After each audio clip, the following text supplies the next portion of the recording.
स्वप्न पूर्ण होणार. अरे वा, छानच की. अरे पण अमेरिका काय जे म्हणालास ते आहे तरी कुठं? अगं काय आई, अमेरिका म्हणजे खूप मोठा देश आहे. आज सकाळीच मला मेल आला आहे, तिकडे नोकरीसाठी बोलवले आहे त्यांनी.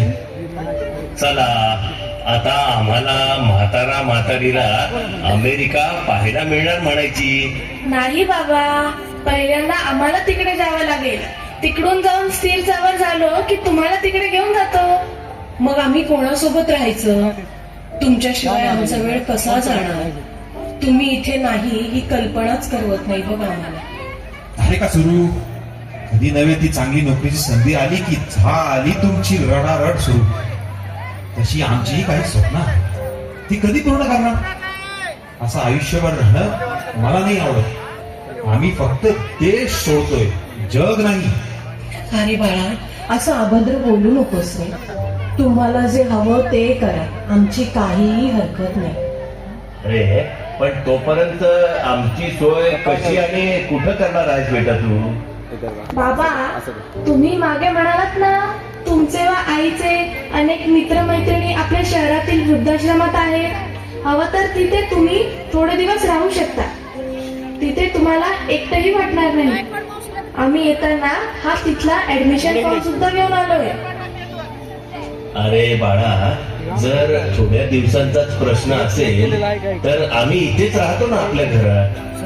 अहो बाबा, आम्हाला तिकडे जायचं आहे, म्हणजे खूप खर्च आहे. मी विचार करतोय आपले घर विकले तर त्या पैशातून आम्हाला तिकडे जाता येईल. तसं आता आपलं घर आता खूपच जुनं झालं आहे.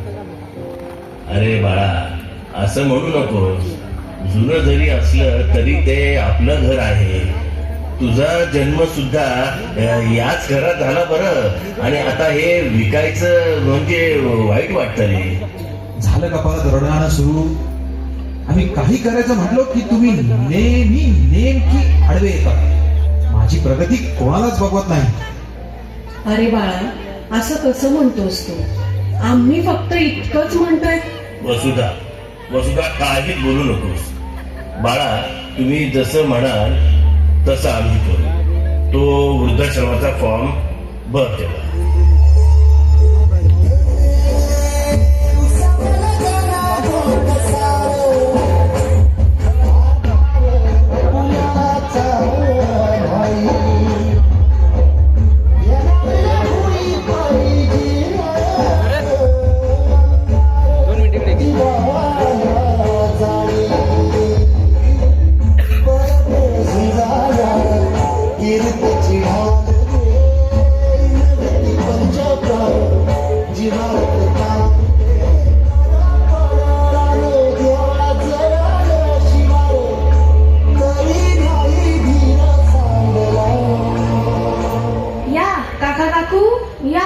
माझे नाव आनंदी. मी आपले स्वागत करते. आई, बाबा, सर्व काही कागदपत्र फॉर्मॅलिटी मी पूर्ण केली आहे. लवकरच आम्ही तुम्हाला घ्यायला येऊ. आम्ही निघतो आता. ठीक आहे, आम्ही तुमची वाट पाहतोय. बाळांनो, लवकर या हा. अगं आनंदी, माझा मुलगा अमेरिकेत जातोय. आमची हेळसांड होऊ नये ना म्हणून इथं पाठवलं त्यांनी आम्हाला. आमची सुनबाई सुद्धा खूपच काळजी करते बघ आमची. हो का? छानच. चला, मी तुम्हाला तुमची खोली दाखवते.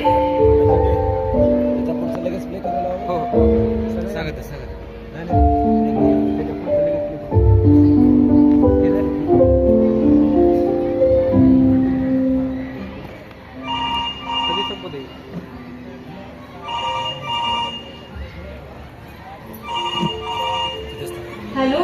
अरे बाळा, मी बोलतीये. कसा आहेस? तुझी आठवण येते रे. आई, मी खूप कामात आहे, नंतर फोन करतो. काय म्हणाल आपलं बाळ? अहो, तो मीटिंग मध्ये आहे, फोन करतो म्हणाला.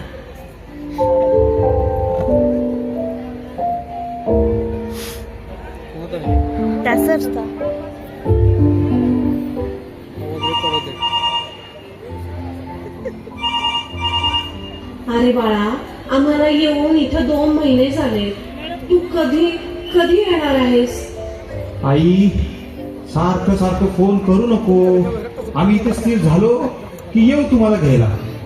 आता फोन ठेव. काय कारण सांगितलं यावेळी? काम संपल्यावर येईल म्हणाला हो.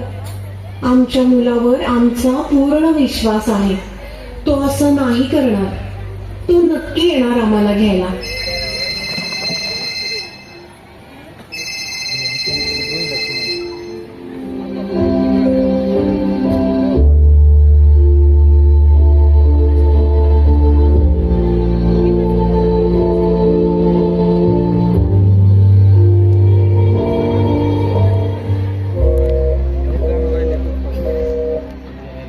काका काकू, तुमच्या मुलाचा अपघात झालाय. काका, तुम्ही तर म्हणालात तुमचा मुलगा अमेरिकेत आहे, पण तो आपल्याच शहरातील हॉस्पिटलमध्ये ऍडमिट आहे. असं कसं होईल? जर तो अमेरिकेला गेलाच नाही तर मग इथे असूनही त्याने आम्हाला इथे का ठेवलं आहे?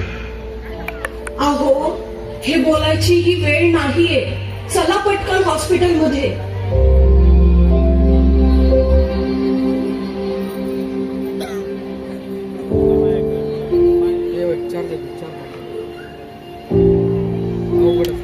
डॉक्टर, माझा मुलगा ठीक तर आहे ना? त्याला काय झालंय? तुमच्या मुलाचा अपघातामध्ये एक डोळा निकामी झाला आहे. लवकरात लवकर त्याला डोळा मिळायला हवा, नाहीतर तो कायमचा अंध होऊ शकतो. नाही नाही डॉक्टर, तुम्ही माझा डोळा घ्या, पण माझ्या मुलाला मी असं नाही पाहू शकणार. तुम्ही पूर्ण विचार करून बोलत आहात ना? हो, मी त्याची आई आहे. मी त्याला या अवस्थेत नाही बघू शकत. पण डॉक्टर, एकच विनंती आहे. मी त्याला माझा डोळा दिला आहे हे त्याला समजता कामा नये. अगं वसुधा, तू हे काय बोलत आहेस? अहो, ते आपलं बाळ आहे. त्याची काळजी घेणं हेच तर आपलं कर्तव्य आहे ना. डॉक्टर साहेब, आम्ही इथे आलो होतो हे माझ्या मुलाला कळता कामा नये. ठीक आहे, हे सगळं फक्त एक आईच करू शकते.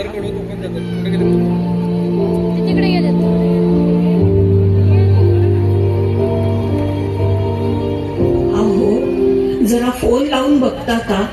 मला त्याची खूप आठवण येत आहे. तो ठीक तर असेल ना?